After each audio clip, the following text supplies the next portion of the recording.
हक हमको देना होगा, देना होगा, देना होगा। गोपाल शेट्टी साहब आगे बढ़ो, हम तुम्हारे साथ हैं। गोपाल शेट्टी साहब आगे बढ़ो, हम तुम्हारे। आज भी अगर आप अपना स्ट्रक्चर को रिपेयर करते हो तो आजकल झोपड़पट्टियों में भी राइटी है एक्टिविस्ट बढ़ गए, तो ये कंप्लेन करते तो म्यूनसिपालिटी उसको नोटिस, एक स्ट्रक्चर के ऊपर से स्टोरी प्रारंभ हुआ और सारे स्ट्रक्चर के लोगों को नोटिस दे दिया। गोपाल शेट्टी साहब आगे बढ़ो, हम तुम्हारे साथ हैं। गोपाल शेट्टी साहब आगे बढ़ो, हम तुम्हारे साथ हैं। हक हमको देना होगा, देना होगा, देना होगा। हक हमको देना होगा, देना होगा, देना होगा। हक हमको देना होगा, देना होगा, देना होगा। सुप्रीम समाचार में आप सभी का स्वागत है। आज हम बात करेंगे गोराई के उन रहिवासियों की जिन्हें बृहन मुंबई महानगर पालिका ने नोटिस दिया है, लोगों को बेघर करने के लिए कवायद की है। ऐसे हमारे साथ बातचीत करने के लिए पूर्व सांसद जनसेवक गोपाल शेट्टी हमारे साथ में हैं। बात करते शेट्टी साहब, क्या कहेंगे? मोर्चा हो गया, आंदोलन हो गया। देखिए, दुर्दैव की बात है यह है कि जब मुंबई महानगर पालिका में अस्तित्व में आई तब 1962 तक जितने भी स्ट्रक्चर मुंबई शहर में बने हुए थे उसको टॉलरेटेड कैटेगरी में डाल दिया। महानगर पालिका के मन में ये सोच होगी कि इसके बाद में जो भी होगा सब परमिशन लेकर बनाएंगे, लेकिन वैसा तो कुछ हुआ नहीं और परमिशन देने की भी कोई व्यवस्था थी नहीं। और मुंबई शहर में इंडस्ट्रियल ग्रोथ हो गया, 36 मिल चला करती थी उन दिनों में, सभी प्रकार के डेवलपमेंट के काम प्रारंभ हुए, तो सभी राज्यों में से लोग मुंबई शहर में आना प्रारंभ हुआ और जहाँ पर भी जगह मिला ज़मीन मालिक को पैसा देकर लोगों ने घर बनाना प्रारंभ किया। और सरकार ने भी उन दिनों में चला लिया क्योंकि कामगारों की आवश्यकता थी मुंबई शहर में। अब धीरे धीरे समय आगे बढ़ता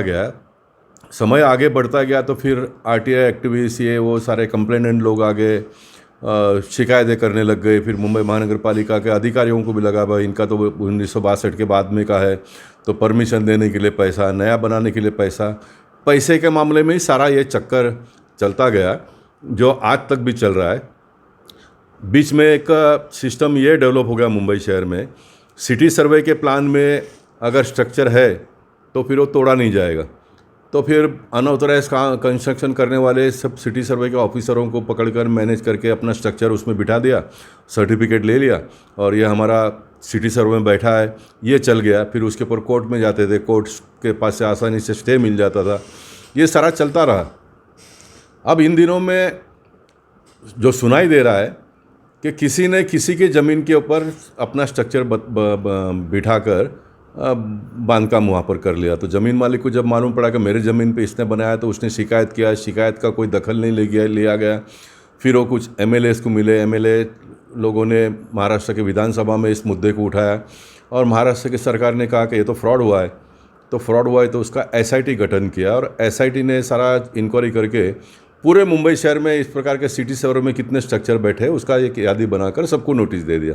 अब एक स्ट्रक्चर के ऊपर से स्टोरी प्रारंभ हुआ और सारे स्ट्रक्चर के लोगों को नोटिस दे दिया। अब मैं जब कॉरपोरेशन में था तब से इस बात की मांग कर रहा हूँ कि भाई ये डेटम लाइन जो 1962 का, इसको आगे बढ़ाओ। ये आगे बढ़ाने का मांग भी मैंने क्यों किया, तो स्लम एक्ट आ गया, 1985 तक का सब झोपड़पट्टी को मान्यता प्राप्त हो गई, तो हमने कहा कि इसको भी आप आगे बढ़ाओ। 85 नहीं सुने, 90 हो गया, 95 हो गया, 2000 हो गया, अब 2011 हो गया। आज भी अगर आप अपना स्ट्रक्चर को रिपेयर करते हो तो आजकल झोपड़पट्टियों में भी राइटी है एक्टिविस्ट बढ़ गए, तो ये कंप्लेन करते तो म्यूनसिपालिटी उसको नोटिस देती है, बोलते हैं 1962 का प्रूफ लाओ, 1962 का प्रूफ नहीं है, फिर फाइनल नोटिस देते हैं, फिर वो कोर्ट में जाते हैं, फिर कोर्ट में ये सारा खर्चा भी बहुत लोगों का होता है और इसमें से कोई नतीजा निकलता नहीं है। तो अभी मैंने फिर महाराष्ट्र के मुख्यमंत्री, उप मुख्यमंत्री, मुंबई महानगर पालिका के कमिश्नर को ये लिखकर कहा कि आप ये डेटम लाइन को आगे बढ़ाओ तो मैक्सिमम सारे प्रॉब्लम ख़त्म हो जाएंगे। कोर्ट में भी जितने केसेस पेंडिंग पड़े हैं वो भी ख़त्म हो जाएगा। मैंने इनको ये भी कहा कि आप चाहे तो सरकारी ज़मीन पर मत करो, जो प्राइवेट लैंड पे बसे हमको क्या लेने देना, वहाँ का तो करो कम से कम। अभी नहीं हो रहा है कोई कारण से। अभी हमने सब हमारे एमएलएस को भी कहा है कि अगले जुलाई के जो अधिवेशन आएगा उसमें आप इस मुद्दे को उठाइए ताकि मुंबई शहर के 50% लोग जो झोपड़पट्टी में रहते हैं उनको एक बड़ा रिलीफ मिलेगा, दिलासा मिलेगा। तो ये हम करने का प्रयास कर रहे हैं। अब गोराई की अगर बात करूँ तो चलो, अभी एक तो इन दिनों में एक दूजा भाव ये भी चल रहा है कि ठीक है रेसिडेंस तो ठीक है, लेकिन कमर्शियल का क्या। मेरा यहाँ पर मानना है कि कमर्शियल को एक्टिविटी करना ये पाप है कि अपने देश में, देश के प्रधानमंत्री देश को आगे बढ़ाने की बात कर रहे हैं, इकोनॉमिक ग्रोथ करने की बात कर रहे हैं, तो कमर्शियल के बिगड़ कैसे चलेगा। और ख़ास करके गोराई मनोरी की अगर आप बात करेंगे तो 1995 से 99 तक जब पहली बार देवेंद्र फडणवीस जी की सरकार आई, प्रकाश मेहता जी हमारे मिनिस्टर थे, उन्होंने गोराई मनोरी को टूरिज़्म डिक्लेयर कर दिया। अब टूरिज़्म आपने डिक्लेयर कर दिया, इसका मतलब लोग घूमने फिरने के लिए आएंगे। घूमने फिरने को लोग आते तो एन्जॉयमेंट है, होटल इंडस्ट्री की आवश्यकता है, तो किसी ने होटल बना दिया छोटा मोटा, तो उसको परेशानी हो रही है। मैं मतलब बड़ा दुखी हूँ क्योंकि सिस्टम को भी नज़दीक से देखा, लोगों की दयनीय हालत को भी नज़दीक से देखा, तो बड़ी परेशानी और बड़ी वेदना हो रही है। अब सरकार से हम निवेदन करेंगे कि डेटम लाइन को आगे बढ़ाओ तो ये सारा मसला ख़त्म हो जाएगा, तो ताकि लोग आराम से अपना जी पाएंगे। और एक बहुत बड़ी बात बताता हूँ आपको, मतलब भगवान ने मुझे क्या उन दोनों में बुद्धि दिया है मुझे पता नहीं। मैंने कॉरपोरेशन में भाषण किया कि मेरे बाप के ज़मीन पर घर बनाने का मुझे पूरा अधिकार है। कॉरपोरेशन मुझसे टैक्स ले, और ये कॉरपोरेशन में बहुत बार भाषण बहुत सारे नगर सेवकों ने करने का काम किया। जब मैं 2004 में विधानसभा में गया विधायक बनकर, तो वहाँ पर एक बिल आया। वो बिल ये कहता है कि गांव में खेतीबाड़ी में रहने वाले को अगर किसी को घर बनाना है तो पहला बिल पास हुआ था 500 फुट का आप घर बनाइए, कोई परमिशन लेने की ज़रूरत नहीं है, आप खाली नगर पालिका को इन्फॉर्म कर दो, वो आकर टैक्स लगा कर जाएंगे। इतना आसान सरकार ने किया। अब मैं सुन रहा हूँ कि 2-3 साल के पहले उसमें अमेंडमेंट लाकर 3000 फुट तक का आप घर बना सकते हो, इस प्रकार की व्यवस्था हुई है। इसमें से शहरी भाग को इंक्लूड नहीं किया उन्होंने। हम ये मांग कर रहे हैं कि आप इसको शहरी भाग को भी इंक्लूड कर लो। अब गोराई मनोरी में सारा जो ज़मीन है वो प्राइवेट लोगों का है, खेतीबाड़ी करने वाले लोगों का है, तो उसमें उनको घर बनाने का पूरा अधिकार है। बच्चे बड़े हो रहे, घर उसको बन गया। 20 साल के पहले जो 500 फुट के घर में रहता था, अब उनके बच्चे हो गए, बच्चों के बच्चे हो गए, तो सबको अपना घर चाहिए, तो उसको एरिया बढ़ाने का भी पूरा अधिकार है। वो जितना एरिया बढ़ाता है उसका आप टैक्स भर दो, ख़त्म हो गया।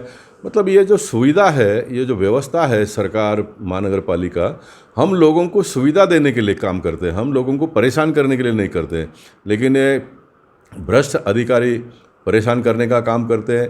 उसमें पॉलिटिकल सिस्टम के लोग भी है, लोकल लोग भी है, सारे लोग मिलकर वो जो गरीब आदमी है उसके ऊपर पूरा ये बोझा डालने का काम करते हैं।